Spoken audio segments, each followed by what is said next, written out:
দেশে ছড়িয়েছেন, আপনারা দেশে ছড়িয়েছেন, রিপাবলিক ছড়িয়েছে, রিপাবলিক বাংলা ছড়িয়েছে, বেরিয়ে যান, বেরিয়ে যান। তারপরে আজকে আমি সরাসরি লাইভে আমি রিপাবলিক বাংলাকে মানে প্রশ্ন করতে চাই, আজকের দিনে যদি পরিযায়ী শ্রমিকরা আমার দেশের বাঙালিরা যদি দেশের বাইরে মার খায়, আপনাদের বলি না, প্রথমে বলি আমি কোনো কিন্তু তৃণমূল সমর্থক না, আমি কোনো কংগ্রেস সমর্থক না, আমি কোনো রাজনৈতিক দলের না। আমরা এখানে দাঁড়িয়েছি, দুই সরকার চোর, মমতা ব্যানার্জি চোর, তার ভাইপো চোর, মোদিও চোর, ঠিক আছে? আমরা এখানে সাধারণ মানুষ। একটা কথা, মুখ্যমন্ত্রী আপনাদের এই সমস্যা সমাধান করতে কি ব্যর্থ? শুধু মুখ্যমন্ত্রী না, মুখ্যমন্ত্রী প্রধানমন্ত্রী। আর এই দেশে সব থেকে বেশি দাঙ্গা লাগিয়েছে, তার জন্য তাই রিপাবলিক বাংলা, রিপাবলিক বাংলা লাগিয়েছে। এখানে রিপাবলিক বাংলা এসে কি করে দাঙ্গা লাগাবে? ময়ূক রঞ্জন ঘোষ, স্বর্ণালী বাংলাদেশের অশান্তি ভারতবর্ষ টেনে নিয়ে এসছে, আজ পর্যন্ত কেউ পারেনি। আমি এই বাংলার বেলডাঙ্গার বাঘের বাচ্চা রিপাবলিক বাংলাকে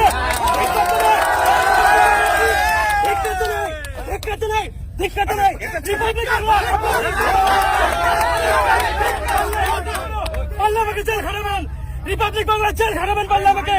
আমার নাম সুরস্কার, আপনারা ছড়িয়েছেন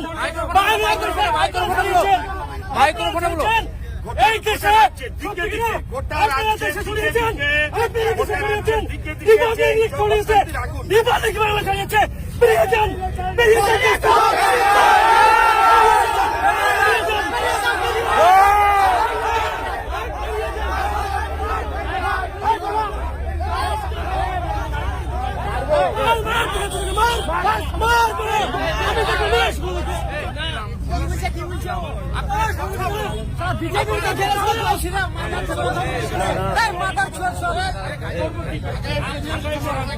রিপাবলিক বাংলা এখানে যখন আসে, তাদের উস্কানিমূলক কথাবার্তায় এখানকার যারা জনসাধারণ আছে সবাই খেপে গেছিল।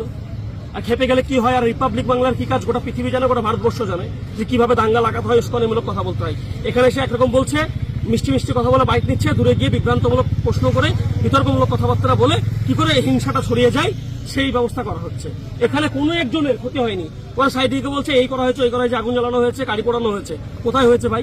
এরকম যদি কথাবার্তা বলে তার বুম তো ভাঙতেই যাবো, তার গায়েও হাত দেয়নি, সে এরকম ধরনের কথাবার্তা বলছে, ছড়াচ্ছে গাড়িতে। এখানে মিষ্টি মিষ্টি কথা বলে দূরে গিয়ে পার্সোনালি এই করা হয়েছে, ওই করা হয়েছে দিয়ে যাতে এই হিংসা ছড়িয়ে যায় গোটা ভারতবর্ষে সেই লাইন করছে। তার প্রতিবাদ করেছি, গাড়িটায়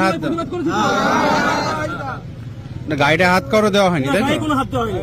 বুম কেড়ে নিতে যাওয়া হয়েছিল, আমি নিজেই কেড়ে নিতে যাচ্ছিলাম, কারণ সে এমন একটা ভাষা ইউজ করেছে যাতে এই হিংসা বেলডাঙ্গা তথা গোটা রাজ্য, গোটা ভারতবর্ষ ছড়িয়ে যেত।